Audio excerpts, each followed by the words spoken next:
And welcome to the Noes Podcast. I'm Jason. I'm Mike. What are the three Noes, Jason? There are no rules, no plan, and no safety net.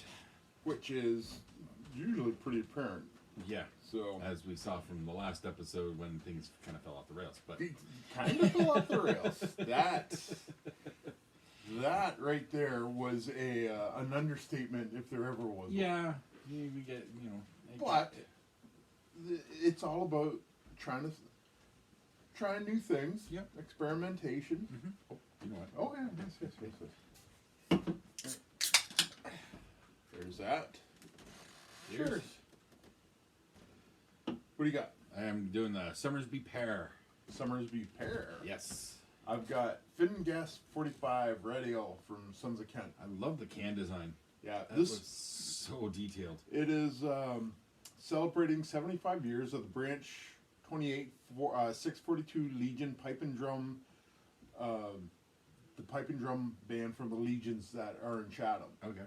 And the Red Ale was brewed to honor the legend, or the legacy, and commemorate the 75th anniversary of the end of World War II. This beer was developed last year. Okay. So it's now like the 76th. Do they recur it? Like, do they keep cycling it in? I think it is going to be a recurring one. Okay. Because last year was the first time it came out. And between this and the Don't Panic, okay, the oatmeal stout, that one got cycled back in. Yeah, So, I'm pretty sure they're selling that one in stores. Don't Panic? Yeah. Really? I could be wrong, but I feel like I've seen that one at the LCBO. It might be a short run Maybe. seller there. But Yeah, I could be wrong. But I know I've seen Sons of Kent there, and I'm pretty sure I've seen Don't Panic there. Uh-oh. I had the can. You know the can. Yes. Yeah. I know every time I see it, I think of Hitchhiker's Guide to the Galaxy. Which I think is what they were kind of going for. Probably So. what they're going. Well, because they said they have the roll of toilet paper on there. Because that came out roughly around the same time where the toilet paper shortage of 2020 happened. So I think that was the inside joke of that one getting that going. Yeah, definitely. So, but I was really surprised to see the Don't Panic come back, because I didn't think it was going to be coming back. Yeah, okay. I just thought it was kind of like a gag one, but I guess people liked it enough. They said, yeah, I guess. Sounds like it. Yeah, it sold out quick, But that seems to happen with anytime they come out with anything new, particularly, or certain seasonal ones that are limited. Yeah, they tend to sell real quick. Yeah, they're getting really good at developing their seasonal stuff, and they're going to be getting close to that Mammoth one that you really liked, aren't they? Yes, they are. That's the one that comes in the big bottle with the wax on the top. That and the Scotch Ale. Is Scotch Ale that way too? Yes. Okay. Yeah, that's their winter beer. Like Scotch Ale clocks in at about 12% alcohol. Oh damn! So that's one of those. I think Mammoth runs right up 12-13% as well. So those are the big winter ones. I think it's whatever it is that's bringing that content up is what my taste buds don't care for. Something doesn't sit with me. It's so just how long you brew it. Like that's just yeast and sugar. There's something in the particularly the Mammoth that I think as I recall, it had a bit of a wineness, like a red wineness to it. I think it might. Oh, hold on a sec. I got a bottle left. Let's see if don't open it. No, I'm not gonna open it. That's a case of emergency. In case of emergency, break the wax seal.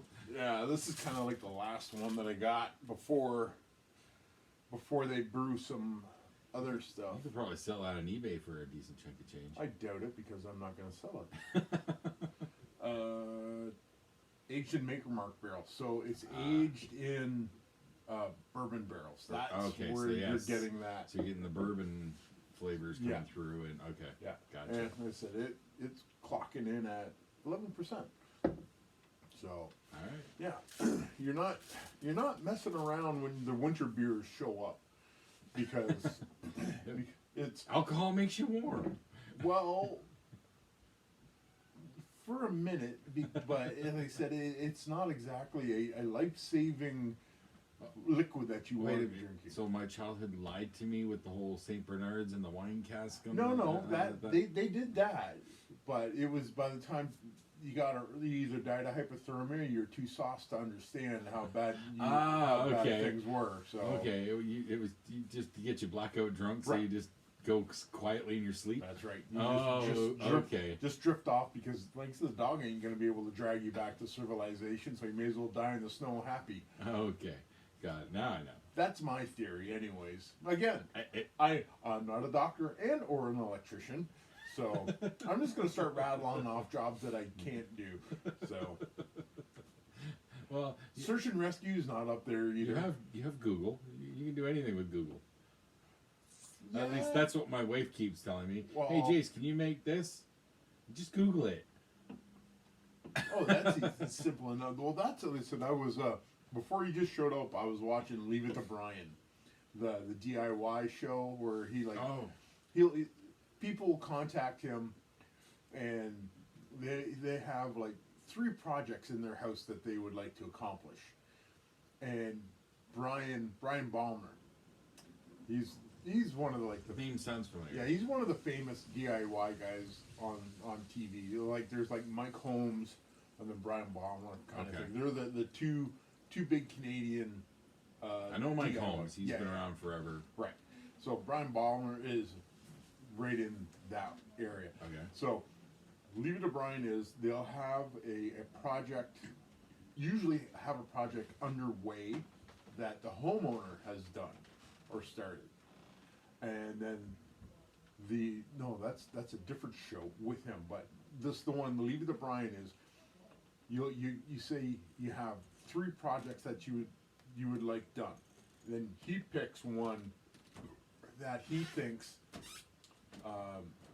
he can come in on budget and make the best improvement on your house kind of thing. Okay. So he just comes in and just like guts everything, and then like takes it down to the studs and everything else, and then just makes that. I've moved past it, but we used to watch a lot of the home rental stuff, Yeah. and I always found it really fascinating to see this, particularly older homes. Yeah. Oh yeah. But okay, back to where I was going with this.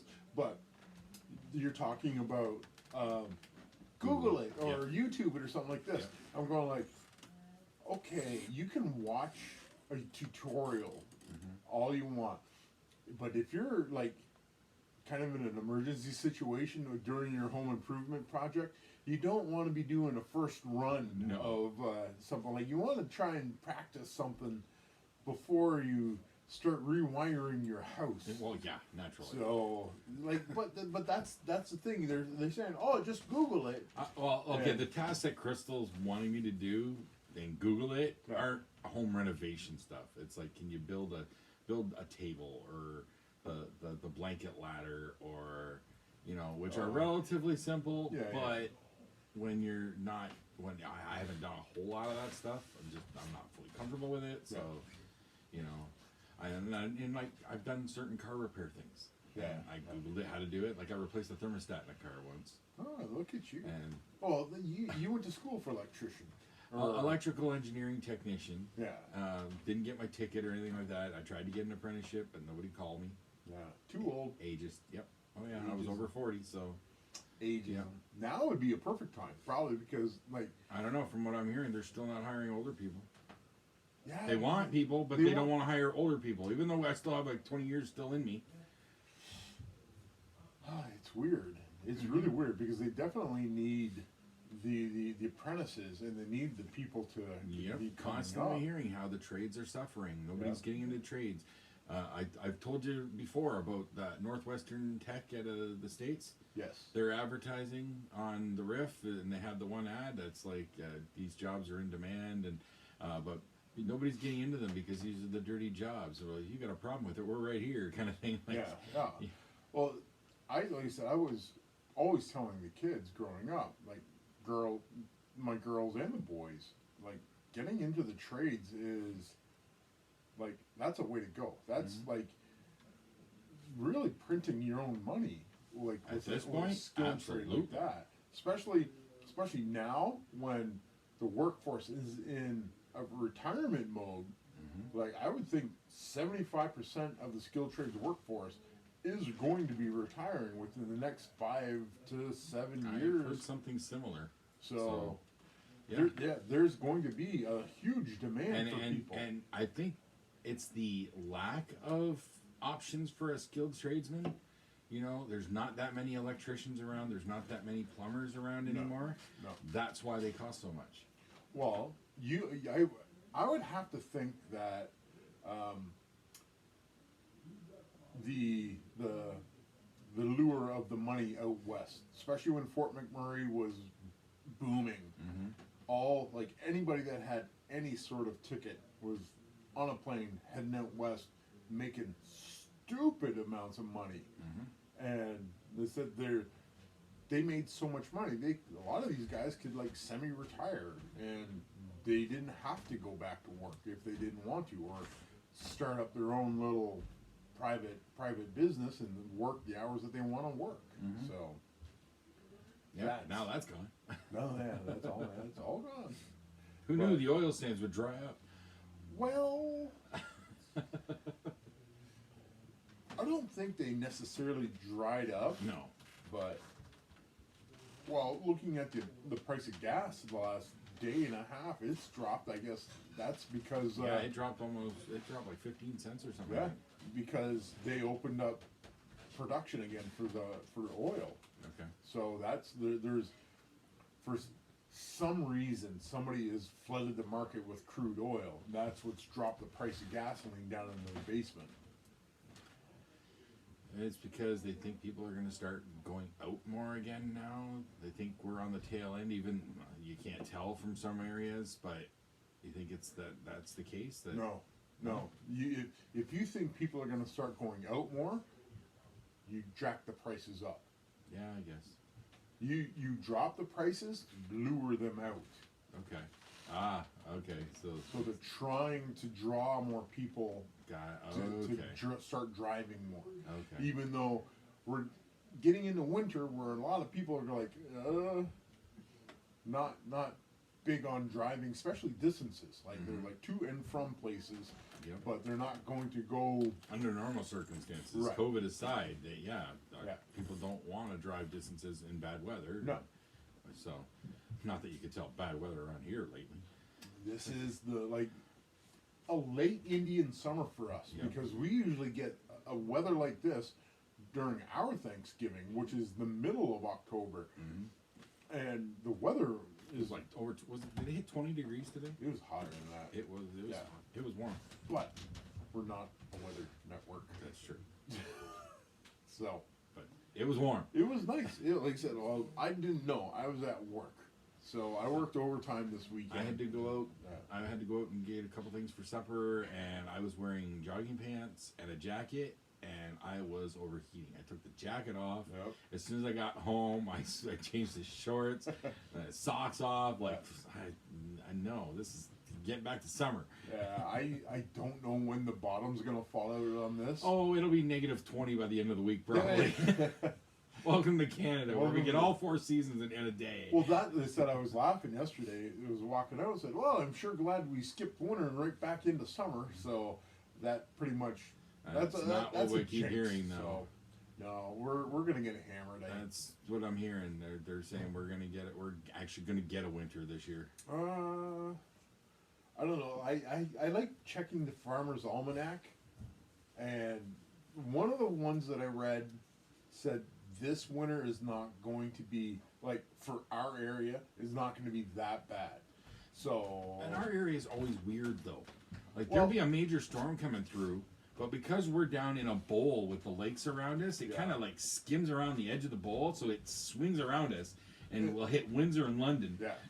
Yeah, I like to think of it as there's that nice shell of pollution that hangs over Chatham from all the industry. It just like, But all the industry's gone.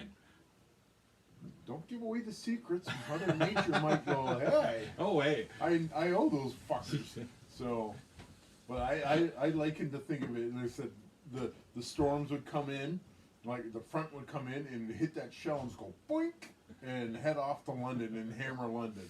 So that's what I thought. I'm liking the idea that Mother Nature's gonna have a revenge complex. Oh yeah, just sitting, there's she's sitting up there up in the clouds with a tally board. So okay, that's one more winner you got away. Oh, okay, All right. We're up. Game on, Yep, bitches. we're up to 10. I owe you fuckers for 10 winners. And I'm just like, oh, great. Wake up one morning, you can't even get out your door. You know, it's just like, oh, I guess I'm calling in. I think it was the first winter that John was up north, and he sent in a picture, and like to dig out his laneway was like 5 feet deep or something. Yeah, it's up around Petawawa. That's not that's where you actually get the prototypical Canadian winter up in that bullshit. Yeah, a girl that I worked with at Transcom years ago, and now she works like payroll at Tech Savvy. She came from North Bay, Thunder Bay, like way up there. Way up there. And and she's like, I miss that kind of winter. We don't even get winter down here. I'm like, shut up. Well, that's you want it? Go back there. That's right. No, nobody's keeping you here. Listen, Except her husband and her job. Well, she could probably work remotely now. Well, she has been. So. Well, there you go. See, the precedent has been set. Yep. No, talking to Stephanie Barty, she lives up on Georgian Bay. Yeah. And Midland, is it? Midland, somewhere up in there. In that vicinity. Up, yeah. And she would be sending me pictures of the winters they would be getting, and I'm just like, oh, that looks like it sucks. And then I would send a picture of like the half an inch of like powder that we would get. I go, this is terrible. We're like, nobody can go anywhere. Everybody's socked in. You know what? That's why Dave sends us his shit. Yeah. You know, when he sees that we've gotten snow, and then he sends us the picture from his backyard, the desert. Yeah, high desert California. And then he said, hey, piss off, dude. Yeah. It's a domino effect. You make fun of her, he makes fun of us. Yeah, I think that's exactly how that works. So you got notes, do you? I do have notes. What do you got? Well, wait a minute. Okay, before you get into your notes. Okay. Have you started watching season 2 of Mandalorian yet? Oh, fuck yeah. Oh, okay. Just making sure. Oh, yeah, definitely. That first episode. So many Easter eggs in that. So many Easter eggs, and I had to confirm the last thing you see in that episode. I had to confirm. It looked. As soon as he turned around. I wasn't 100% sure because I didn't recognize the face. Yep. But then so I had to confirm, like, he looks familiar, and then I looked it up, and sure enough. Yeah. Well, they had to age him. Yeah, oh, definitely. So, and he did spend a little time in a Sarlacc pit. That's yes. So spoilers. Well, it's okay. If anybody's listening to this, they probably already. Well, yeah. They probably already watched Mandalorian. If you're watching Mandalorian, if you're a fan of the Mandalorian, you've already watched them because absolutely, you're like everyone else. You're devouring. It was like super anticipated that show coming back, and it was like, when is it coming out? And they're like, oh, good, finally. Countdowns and shit. Yes. Yeah. And I have one coworker who wakes up an hour early on Friday mornings just so he can watch it before he comes to work. Oh. I'm not that dedicated. No. Listen, I watched the first episode, season 2. Where did I watch it? Here, somewhere. Yeah, here. And I was just like, yeah. And I'm picking out all, and I said, this is so. And everything about that first episode made me want to continue watching this show. There was the connection of Deadwood. Yep. And that, which had 2 actors. Right. The bartender. I read about the bartender thing. I've never watched Deadwood, so No, or Justified for that matter. I said Mags watched Justified a lot. I do like Timothy Olyphantastic, but I haven't watched those shows. Yeah, I have to watch Deadwood. It just seems like a genre that I could get into. I've been feeling the same way, but I've got too many shows. Well, I don't though, so and I don't can get get to away watch with as much anymore shows. since I can't watch stuff at work anymore. So my watching has slowed down considerably, and I've been toying with the idea of I got to watch The Expanse. I'm really curious about that. In December. And Supernatural has been itching at me. Yeah. And that's a big commitment. Just talk to Steph. She can give me the full run notes. Yeah. No, I want to watch it. Oh. I want to experience it. Well, okay, do that. Get a hold of Steph. You two can have like a watch party together. She's going through it again right now. Oh yeah. Oh well, that would be the perfect time to get into. Although I have been revisiting Letterkenny lately, so maybe I should finish that first. That should be coming out soon too. I've heard nothing since the COVID shutdown. I don't know. I never did hear when they or if they went back to work. I want to say I read an article that they were heading back either November or December. Okay. And that was the end of it. Yeah, see, the last I heard was they shut down in, I think it was March. Yeah. They were working on season 9, which was probably going to drop around Canada Day, like they do. And COVID screwed that. Fucking COVID. Ruins everything. And then, so normally their normal plan is a season around Canada Day and a season around Christmas. Yeah. So, are we getting a Christmas season? We don't know yet. I haven't heard anything split it. They still have to take care of Dirks. Yes, I want Dirks. Dirks is in my notes. Oh, okay. All right, go to your. I'll just throw that up real quick here, because it made me chuckle. Apparently, he survives. Really? Because the actor survives. Okay. Because fucking Hallmark Channel. Oh no. Is already in Christmas mode. Oh like, yeah. All day, every day. That's all they're showing. Yeah. They've got, I got over 100 new holiday films. New yes, holiday films. It's all the same 3 fucking stories, just with different actors, and ooh, here's a little twist. Nah, yeah. But Dirks is in one. Well, he's in a holiday movie. He's in a Hallmark. They're not going to murder the actor. He hurt Katie. Oh, another character. He hurt not Katie. It's still real to me, damn it. It's not real by any stretch of the imagination. It's not. So I know. No, not real. I love this show so much. Like Family and Katie got hurt, and I really do want to see Dirks. Although I've had a thought in my head, a prediction as to what we might see. Yeah. And that is Dirks actually standing tall. Dirks being the one. Or whipping out a gun. Because they are in the States. Yeah, but no, I don't see them going that route. I don't see that route, but I see Dirks as maybe a surprise badass. Maybe. Now could it be a Tyson one-off? He gets a shot in. Maybe. Something along those lines. But at the end of season 8, he didn't look at all happy about what was coming down his front yard. But that was more a case of, it wasn't Wayne, it was the fact that it was Wayne and 50 other people. Like 3 truckloads. True. Yeah, that's true. He had a small army coming for his ass. Mm-hmm. Which Wayne did warn him. Yeah. Everybody warned him, actually. So there should be no surprise of the pain that was coming down his lane. No. But a part of me thinks, would they do that? Would they? Dirks is the one that can actually take Wayne, take him down. I'm guessing not. But I don't know. He might be a surprise. He might be a surprise, but I don't see him being the guy. Put it this way: it could be something that shakes Wayne's system. It rattles him.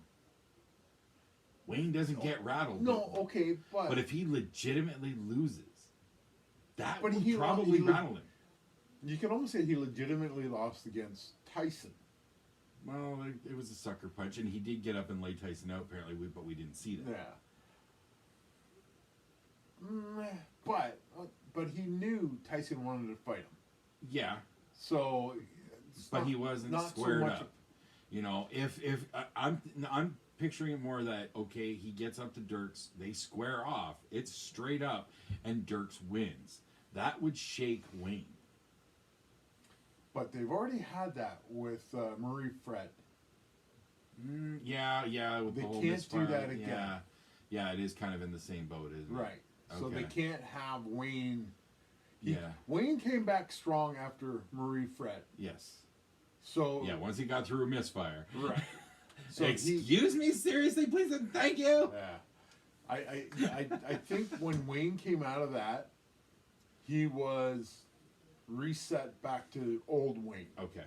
And I don't see Dirks being the guy to knock him off that pedestal.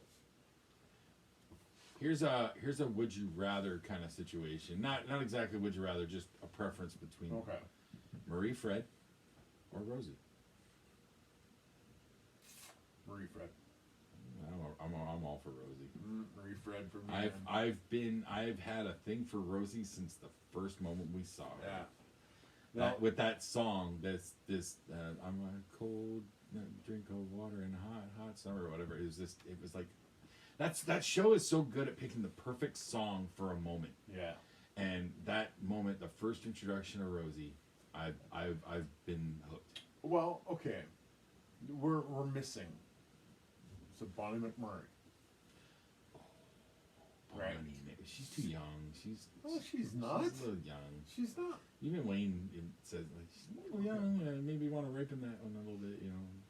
Okay, we're not Wayne. And I'm not picking anybody over Katie. Okay. Oh, yeah. These are all second place to Katie. Yeah.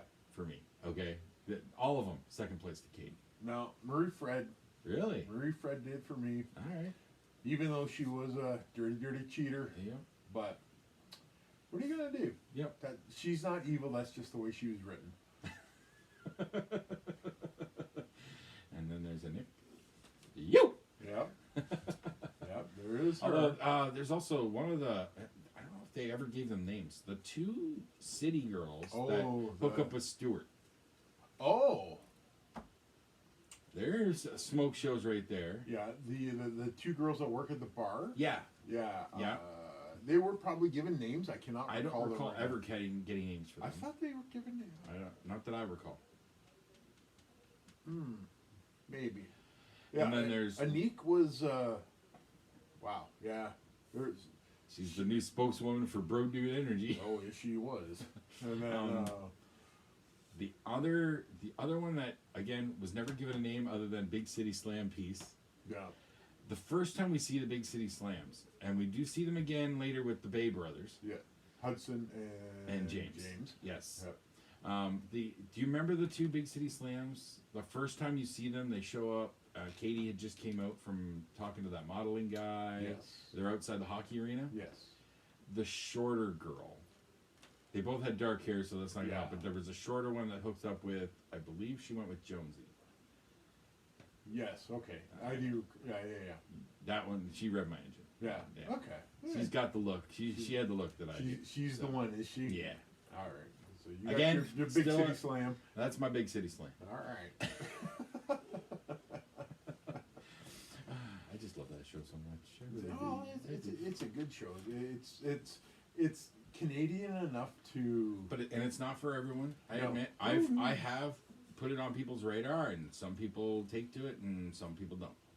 There's that show actually, Letterkenny. I found I get more out of it with subtitles on, because sometimes they talk so fast. Yeah, And- Wayne and Daryl, or not Wayne and Daryl, Daryl and Squirrely Dan have a tendency to do that, particularly when they get very animated about something. Yes. They both make weird noise faces, and then they get yeah. they get loud too. Yeah. So that they said with my shitty ass ears, this is just like what? So I just automatically turned subtitles on. Oh, okay.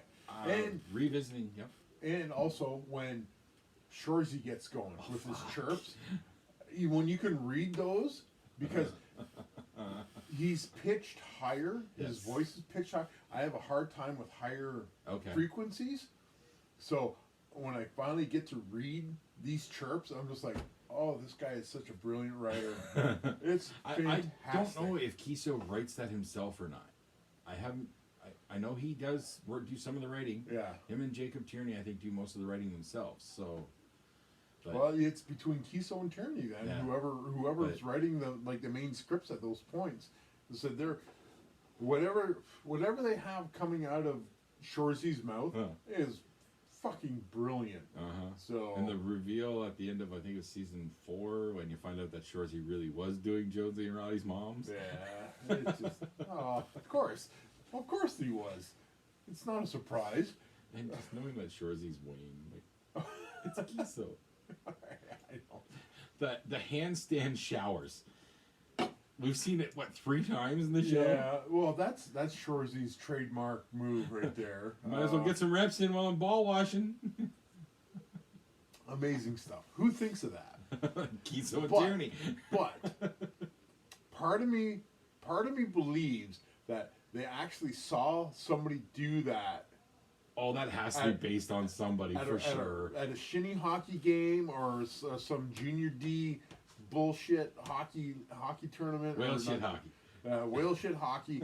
There's some fucking meathead in the locker room doing handstand push-ups while taking a shower. While taking a shower and just running his gait. So there has to be some element of truth there. That's the only one, because you would not, I don't think, be able to come up with a character like Shorzy without there being an inspiration. Right. There has to be somebody who goes, I saw this dude do this, and it sounds like a drunk story.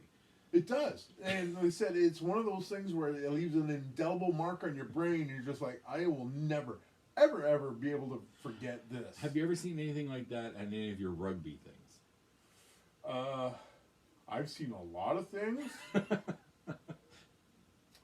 With club rugby, you don't get a lot of locker room. Okay. Because there's like not a lot of buildings. Okay. Like not a lot of fields have buildings with locker rooms and showers and stuff like this. But it's the beer ups afterwards. That's when you get your crazy stories. That's when everybody goes just completely bonkers. There has been, there is a tradition where rookies streak, like they have to, they'll run a lap around the field, naked. That tends to be, there's some good-natured, platonic. I like how you're trying to choose your words carefully. Well, I don't want to make it sound as homoerotic as it tends to be. Yeah, but you're talking about a sport where a bunch of guys hug each other in a big circle. They're not really hugging each other. More like they're trying to break the dude's neck across from him. That kind of thing. Okay, aggressive hugging. Aggressive hugging. Aggressive hugging. They're especially the forwards, there's not a lot of space to not be very close to people. It's one of the, if you have issues with touch or proximity, somebody in your personal space, rugby is not the game for you. There's no social distancing. There is no such thing as social distancing. Well, no. There is new rules that have come down from the rugby, like the ruling body that controls all of rugby over worldwide, dictating how to handle. The Rugby Council has spoken? It is a council. It's like the high table? Yeah. There's one governing body that for rugby across the world. Rugby across the world. That's amazing. For the laws that the All Blacks play under are the exact same laws that the Havoc play under. That's amazing. Yep. Yeah. It's that set of laws Wow. exists around the world. If you can play rugby, you can go anywhere on the planet, find a game, and you could realistically slot into a team, and you know the rules. That's amazing. So there's That is so rare. yeah, that's rugby. That's the nature of the game. Like I said, Because even football / soccer, right, the rules change. Right. Baseball, I know, is a little bit different. Yep. And football definitely. Yeah. We got bigger balls up here. Rugby balls are bigger. I'm just talking football. I'm talking. Well, differences in football. I'm talking rugby, which is bigger than both American and Canadian Really? football. Yeah. Okay. Yeah. I've never actually seen what a rugby ball looks like. Well, I can scratch that itch for you there, son. Sure. It's not at Not the right now, moment, no. but yeah. I know it looks kind of like a football. Like it's similar shape, isn't it? It's ball shaped. There's no laces. But is it oblong or is it round? Yeah. Okay, yeah. So Yeah. I thought it, yeah. Yeah. Tends to be white. The ball tends to be white, so you can see it in the middle of a Muddy field. muddy field. Yep. You end up playing in mud a lot, it seems. Oh, it's just the only time you don't play is if there's lightning, Okay. and there's specific parameters you have to follow if you're playing and there's lightning, especially like if you can't. Like if any player gets struck by lightning, their team automatically wins? No, No? Oh, No. okay. nobody's allowed on the pitch. Okay. Well, that So, makes sense. Yeah. So. I'm gonna score. Yeah, no, you're not. That's sin bidden for you. So, they actually have that? yeah, there's the sin bin and the blood bin. So sin bin is if A penalty box. It's your yeah. okay. So if you can break rule, like you can like do a rule infraction, but if it's a serious enough one, the ref will give you a yellow card, and you sit out for 10, 15 minutes. Okay. Since there's no real air quote sin bin, especially in club rugby, you have to go and sit at the opposing team's goalposts. Okay. And you sit there until the referee remembers that, oh yeah, I gotta get you. Like So even if he says 10 minutes, it could be longer if he forgets about you? right. If he gets busy, like there's only one referee in rugby. Okay. So if he gets busy reffing a game and your 10 minutes goes over and you stand there so go like, sir, and if he doesn't want to look in your direction, you're standing there waving your arm going, sir, Pick me. pick me. And it's So what's the blood bin then? blood bin. Is that injury related, I'm assuming? It is injury related. If you have a flowing wound, if you take a headbutt or bust open an eyebrow or something like that, you have to leave the field until the flow of blood is staunched. Then you can come back onto the field. Oh. So I assisted one of the players. His wife is a nurse, registered nurse. She's not our medic. She was just there watching. We were watching a game. Guy comes up, and he comes running off the field holding his eye. Apparently, him and another dude, face to face, just cracked faces together. And the guy from the Havoc just unzipped his eyebrow. Oof. So, And as I've learned from the old school wrestling, that's a bad spot to cut. Yeah, because like the skin is very thin, and that your orbital bone's right there, and it just opens you up like a Ziploc bag. So we're trying to wipe the sweat off him to get gauze and new skin. Okay. So Crazy glue for basically boo-boos. a crazy glue for a cut.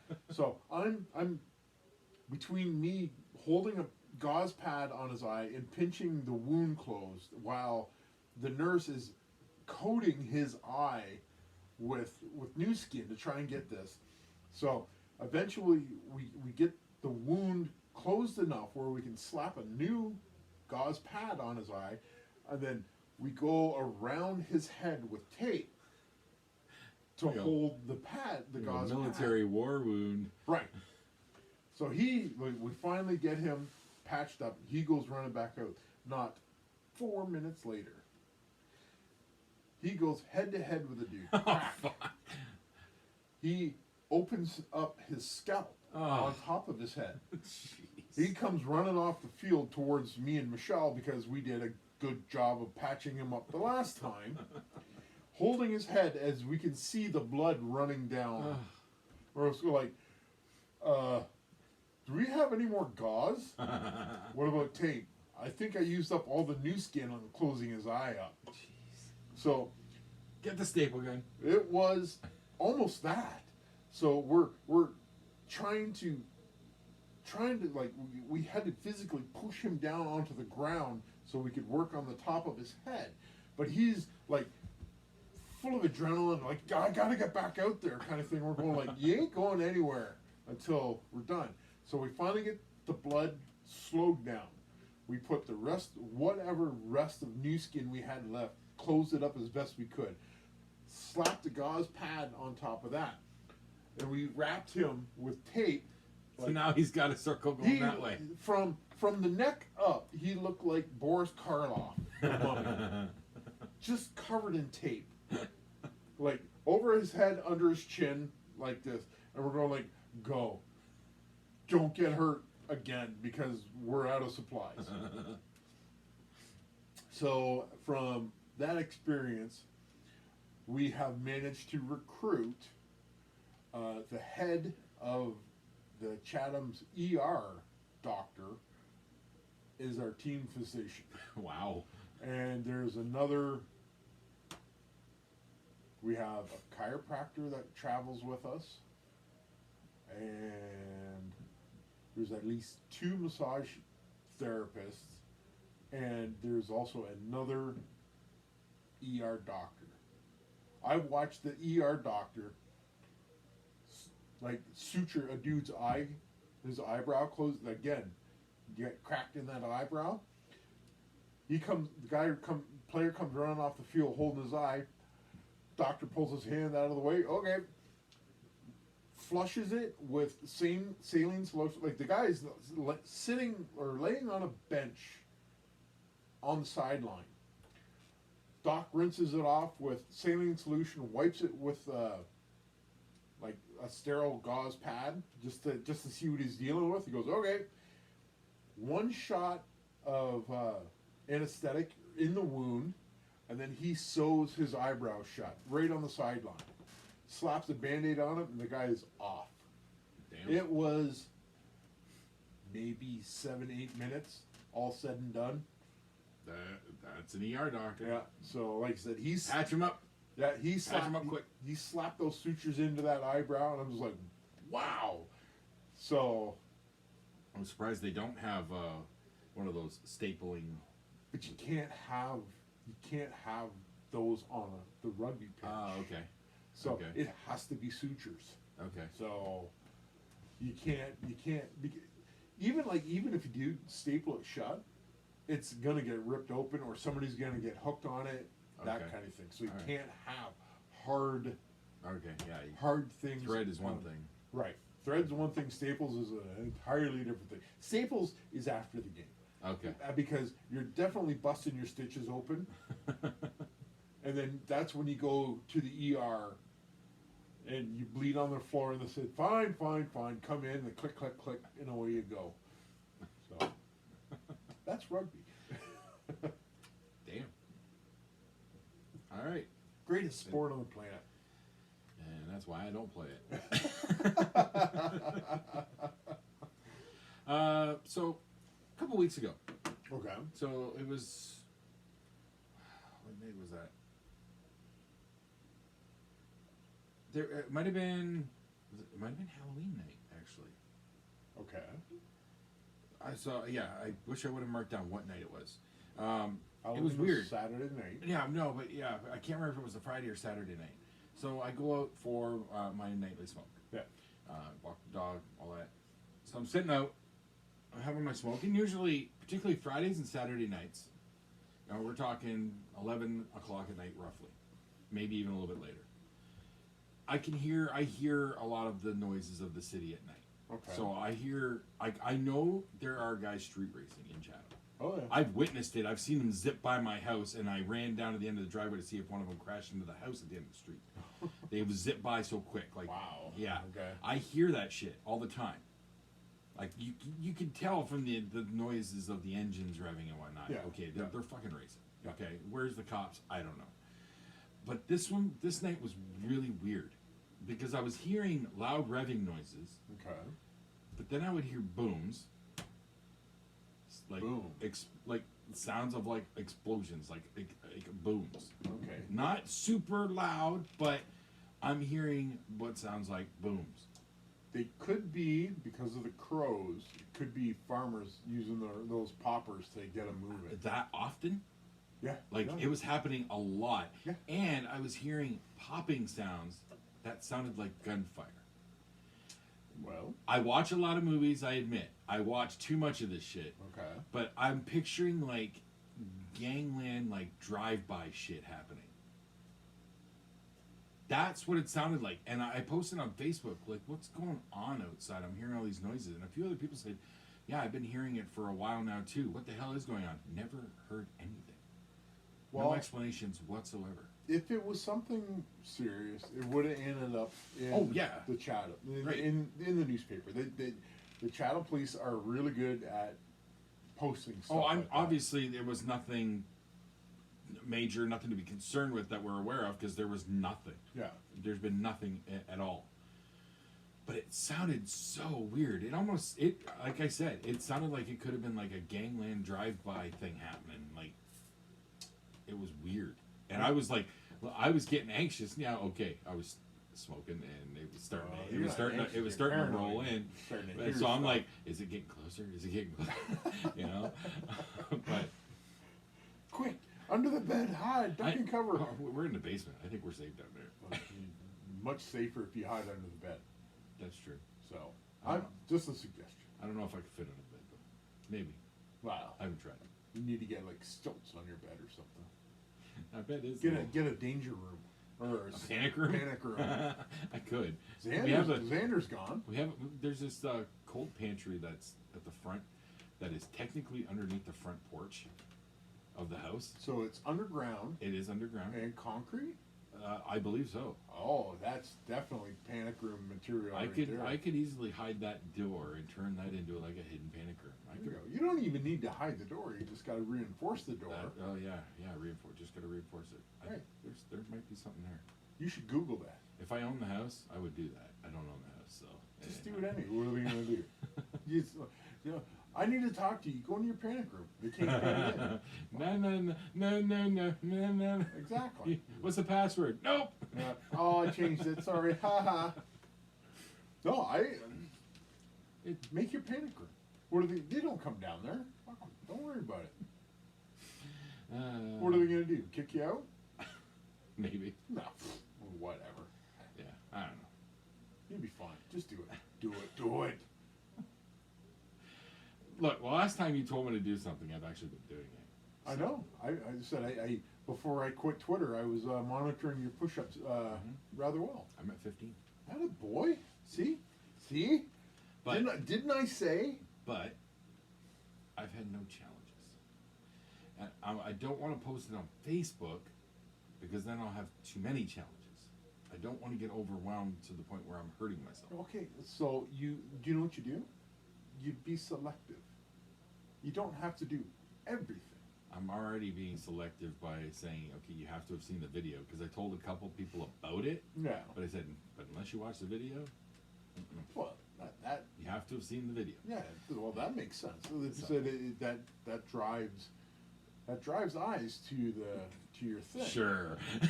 My 3 followers I think I have. Well, maybe 4.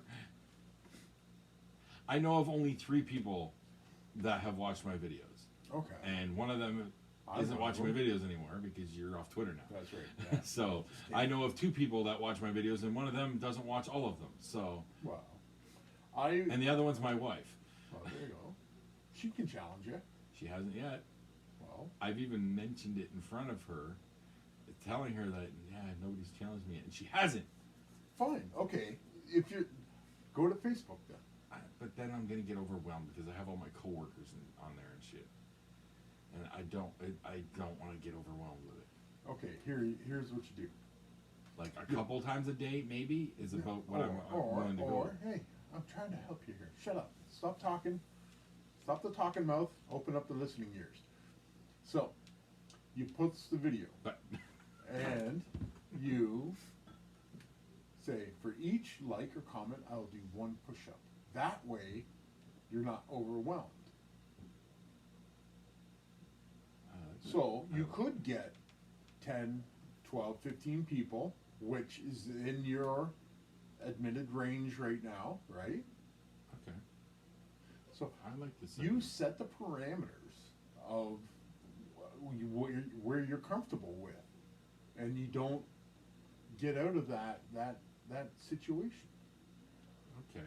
And if you find you're getting more, then break it up. If you get 20, do Here's 10. what I'll do. And I'll then do 10. I'll do the morning or the first one Yeah. each day, and then for each the video that I post for each like or comment, I will do another one that day at some point. Yeah. I like that. That's a good idea. That's why you're the brains of this operation. That's right. I'm not going to deny that. I do like this idea. I will use that. I will start that idea tomorrow. There we go. And another thing I want to bring up is when we went out for supper. Yes. Last Thursday? 2 Thursdays. 2 Thursdays. 2 Thursdays. So, We can go Thursday. why did you doubt me about what I said we had our table at the CK cosplay? Because my brain was picturing the room looking different, particularly that wall. Right, that's a new wall. And that's what was throwing me off. Right. That was the first. That was. But I'm not going to lie to you. It's not a matter of. I just thought it was confusing. I was confused as to the location, Yeah. and I thought you and I were both remembering the wrong room. Like it was just. And it was then I just presented confusion. evidence. Yes, And you you did. still didn't believe because me. it didn't look right to me. Because it's- there's a new that- wall I there. know. It's the fucking wall. It's the wall's fault. I'm old. I felt hurt that you didn't Well, believe. Then I wholeheartedly apologize for I was just offending like, you. I have no reason to apply a falsehood to this situation. It was strictly just a But- confusion factor. But So, you did say my favorite words thereafter. which was? Mike, You were right. Those. All the words of all the Oh my planets. God, the joy on your face right now. I know. That is my Magical. favorite statement, because I will do this. It happens at work. I will say, this is happening, and then everybody around it doesn't believe it, and then they go and fuck it up, and they come back to do the thing that I said to do, and inevitably they'll say, well, yeah, you were right. And I'm just like, I know. I know. And I did get you to say my favorite words. So, The look on your face. I know. I don't think I've ever seen you that happy. No, not even since the kid was born. Wow. Yeah, that's how shallow I am. You really need that validation, don't you? Yes, I do.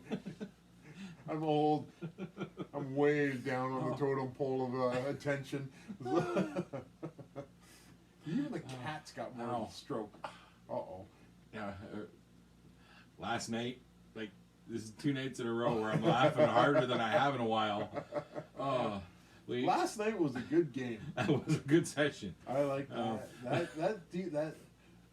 That D&D session last night made up for the previous one. All your sessions have been good, dude. I don't know what you're I thinking. just felt that No. I think I gave you guys too much freedom on the carnival one, because I'm starting to believe you guys kind of need rails. Okay. When I make it too sandbox for you guys, you're just like, what do I do? That kind of thing. I'm playing my character that we have one. Well, I was going to say one specific mission, but it's starting to deviate a little bit. But this whole Red Sash Gang thing. Yeah. That's been my focus. That's my character's focus. Like deep down, my character does eventually want to find his way home. I don't even know where I'm at compared to home. Yeah. I don't know the world. Okay. Yeah. Well, you showed me on the map out of game, so I have an idea. But in game, my character has no idea where the hell he is in comparison to where his home is. Right. Right. So that's his ultimate goal right now, is to just travel and try to make my way home. Right. Okay. In the meantime, though, we've got this Red Sash Gang, that fucking Marceau. It's going to be a race amongst the party as to who's going to get the finally take down Marceau. Oh yeah, absolutely. Like we're all good. We're going to be probably punching each other out of the way to get to that fucker. Yeah. So so I feel like, because I've been so focused on that I'm not giving you what you want. I was getting that impression particularly last night. Well, because I'm so focused on trying to get these Red Sash guys, so I'm following the Red Sash guys. I'm looking for the Red Sash guys. That's right. But when you get focused on that, you take yourself out from the other things. I know in the game. So yes, but that's how I'm playing the character. I get that. I feel like if I stop doing that, I feel like I'm not playing the character the way I've been playing the character. Right. So, but I don't think I'm playing the character quite right as to how they describe Tabaxi. Tabaxi are supposed to be a little bit more curious and whatnot, and I haven't been playing that enough. That's you have. I've already screwed up one major thing in regards to my character, so.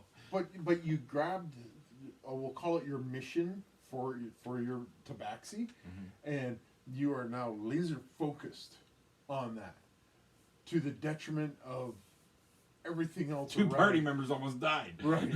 Well, I still blame your new dice for that. Those dice. Wow. I have never rolled that well. How many natural 20s do you think you rolled with those dice last night? Oh, easily 5. Easily 5 nat 20s with that my blood spattered dice. The fact that Brent's character, who has the highest AC in the group, right, he was so battered. Right. That's scary. Yeah. Yeah. He said those were, once they figured out the tactics that worked, they got the better of the scarecrows. Yeah, I'm digging what Ferrick was doing with the hole in the ground and all that stuff. I'm liking that he's doing that a lot. The hindering, slowing them down, and whatnot. Controlling the field. Yeah. I like that he's embracing that aspect. I panicked when he said something about fire, and I was like, "Yeah, wheat field in the middle of a wheat field. In the middle of a dry wheat field, I cast fireball or whatever. The whole fucking town goes up. Yeah, it was just like, oh, that's not good. But I think I got a better handle on the combat and how to gear my encounters with you guys. Now, I've got a bunch of stuff going on in the background where you and Ferrick completely and utterly dropped the ball on your shadowing mission. Yeah, I've pretty much picked up that they're not wearing their fucking sashes anymore. Yeah, motherfuckers. Damn it. So yeah, you guys were just a little too. More so him, with the whole mouse and cat thing. But I know they saw me. I know. Okay. You're a Tabaxi in a city full of dwarves. I need to start remembering, like really thinking about that. Yeah. They don't get tabaxi around here very often. Not too often. So yeah, I'm gonna stand out like a sore Right. thumb. I need to start. Maybe I need to start wearing a hooded cloak. Maybe something. All right. Yeah. Something. I'm buying a hooded cloak. Yeah. So, but I got what Parker was trying to get at by being a mouse, but he became a prey animal. Yes. So He should have just became another cat.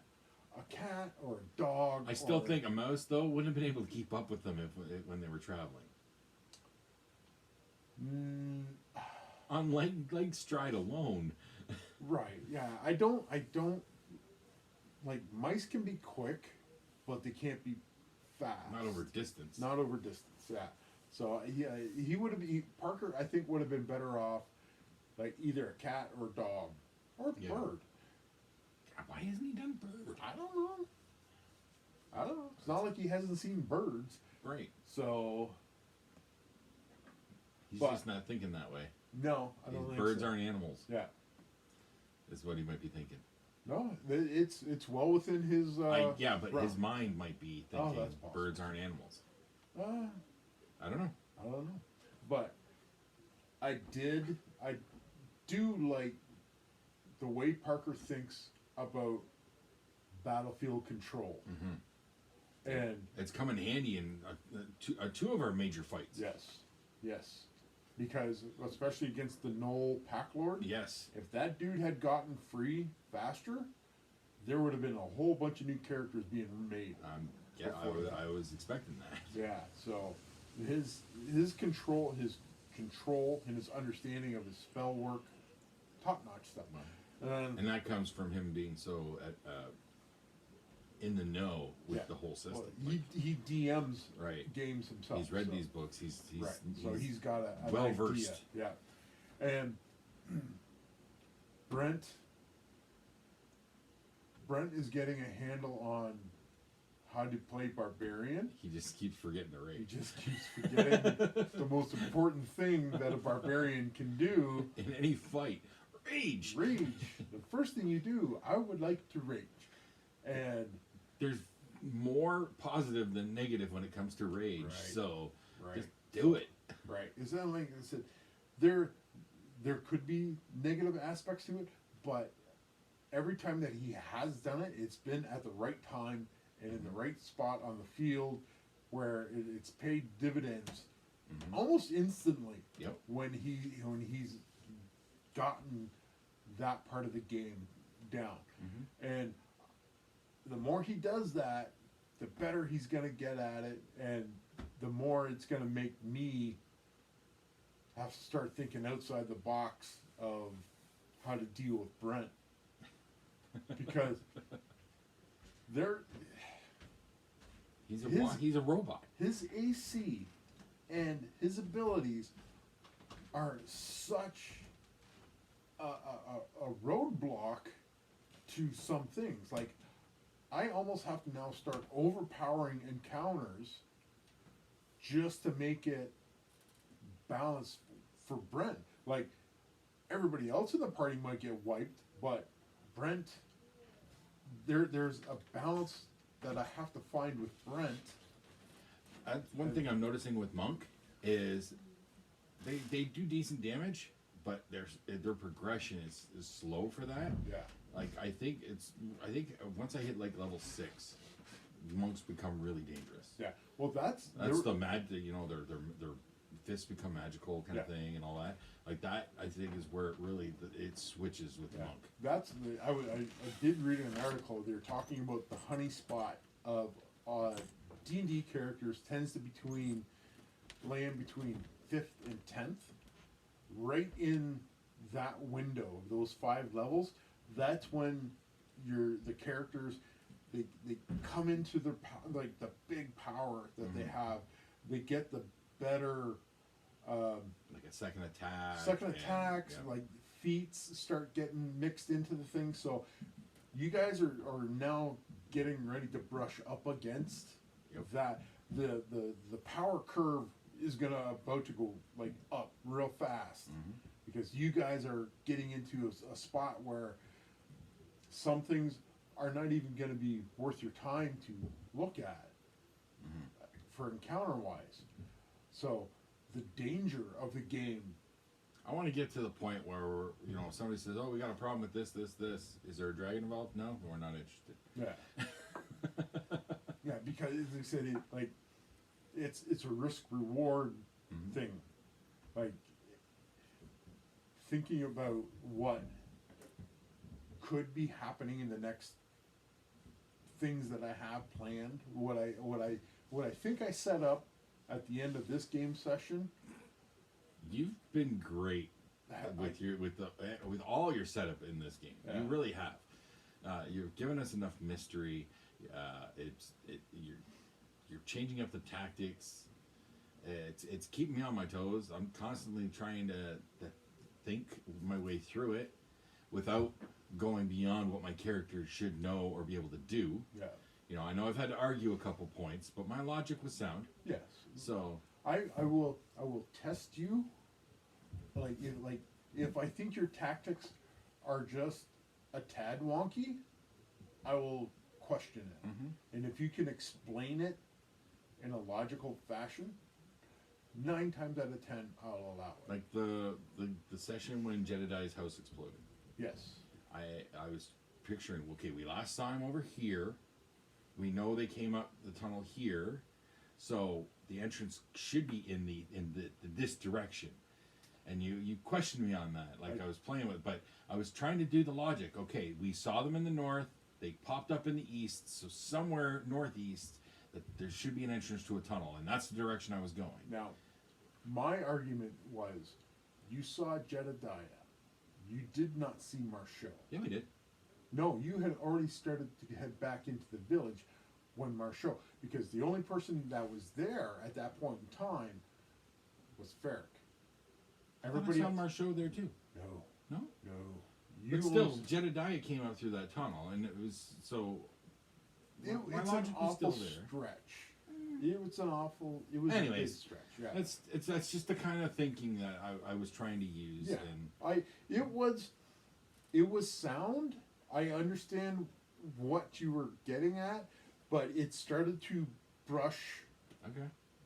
To me, the metagaming part of it, and I just wanted to kind of move everybody. I learned long ago that metagaming, or what we call playing with information. Yeah. I learned long ago that is a dangerous slope. Yeah. I have always been, for a very long time, very careful with my characters and not getting close to that line. Oh, I think that's why I jumped on you. I've seen numerous players who have pushed that boundary way too hard. Yeah. And I've been involved in games where the GM just didn't care and just let it happen. No, and that's how you break a game. That pissed me off big time. And that used to happen a lot with Sean's crew. Yeah. Particularly between Sean and Chris. Yeah, okay. They had a tendency to let each other just get away with anything. Right. I did notice a thing with the old gaming group. Rob. Brent's gotten a lot better. Gotten a lot better, but Rob would be the one that would say, "Well, okay, I'm going to do this." Then it would become a negative consequence. Well, no, I didn't mean that. I meant this. I'm going. Yeah, he backpedal. Right. Yep. Well, no, I didn't really mean it that way. Then, Rob also had a tendency of building a character in such a way that they would be overpowered straight out the box. Yeah.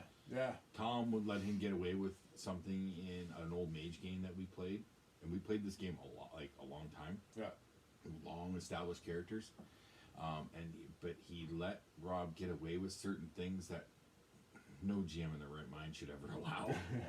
To the point where there was really only one way Rob's character could get hurt.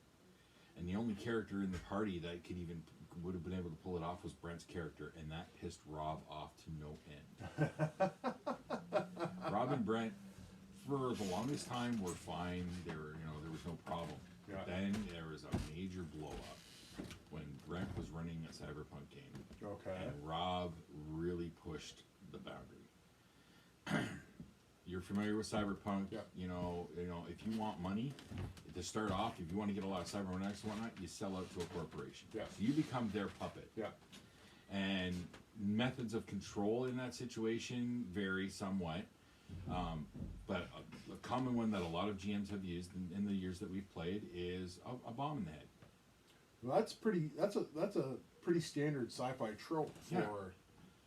You know, we saw it in Blade 2. Yeah. You know, Yeah. so very common, a common thing, and it's common in the game. It's listed as one of the options, right? Mm-hmm. Rob is instantly, right at the get-go, trying to find a way to get around that.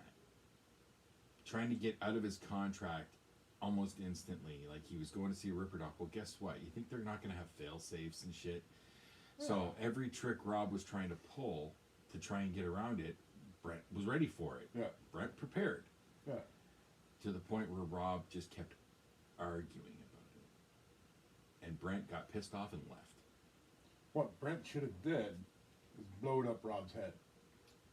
If I was the GM, and I've had situations with Rob particularly, running a game where he was getting to that point with me, where I probably would have. I didn't have to in the game he argued with me about it. Yeah. I didn't get to that point because he finally listened. But yeah, he probably should have. Well, he tried that when I was running the Buffy the Vampire Slayer game. He tried to pull that with me when he was being belligerent in the hallway with the teacher, and he ended up getting tased. Yes. So I love that game. It, like, I will allow a lot of leeway, but if you try to purposely break my game, you're not going to be in that game. Rob's always been bad for that, though. Yeah. Rob tends to not play well with others a lot in games. I've noticed that with him. Wants to wander off to his own thing all the fucking time. Right. Then he whines about not being involved. Yep. So I'm going like, well, be involved. Yeah. So don't split away from the party all the time. Right. You know, on the odd job, the odd one thing. Oh, maybe I'm going to go check this out. Whatever. He's habitual. He was habitual. Exactly. So. Yep. And he's always been like that. Yeah. He's always been like that. Well, don't break the game. Everybody's trying to play the game for fun. Don't break it. You know, I'm sure this has been done, but you know, there's got to be like a meme or something out there of this is the types of players you have around a gaming table. Oh, yeah. And probably. you're always going to have that one reckless lone wolf. You're going to have the rules lawyer. Yeah. You know, you're going to have the GM ass kisser. Well, therein lies the problem, especially with Dungeons and Dragons. The rules lawyers, guys can read the books all they want, and it even says in the books that the rules are a mere suggestion. Every game says that. Right. It's always on the first page of every friggin' gaming book. Yep. Every RPG says that. Yep. The rules are suggestions. Please do with them what you will. Right.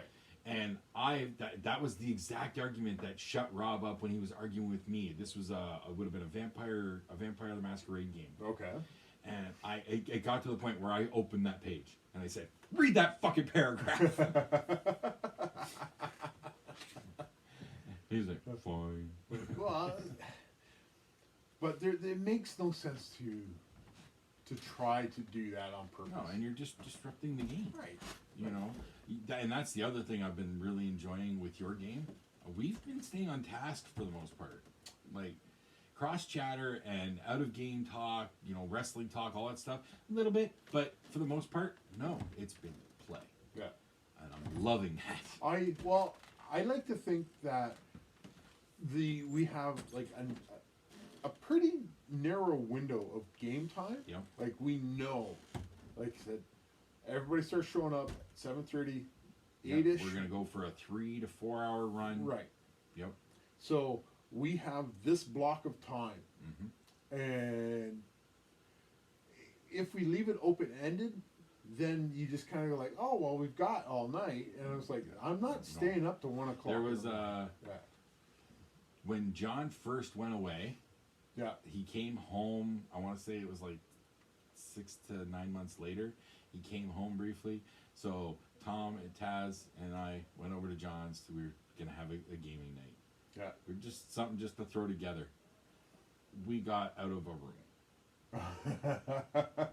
That was it. Yeah. And the only reason we got out of the room is because Taz said so. That's still a running gag with that group. Right? So where are we? We got out of the room because Taz said so. That was it. That's all we did that night for gaming. we made characters, and we got out of a room.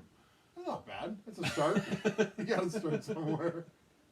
Not bad. You know, there was once I ran a Rifts game for Tom. John was there. Taz was there. I don't think Brent was gaming with us at this point because Brent never gamed with us when John was around. So, which is probably a good thing. Probably, yeah. I don't think Brent and John would mix well. I admit Brent can be questionable at times.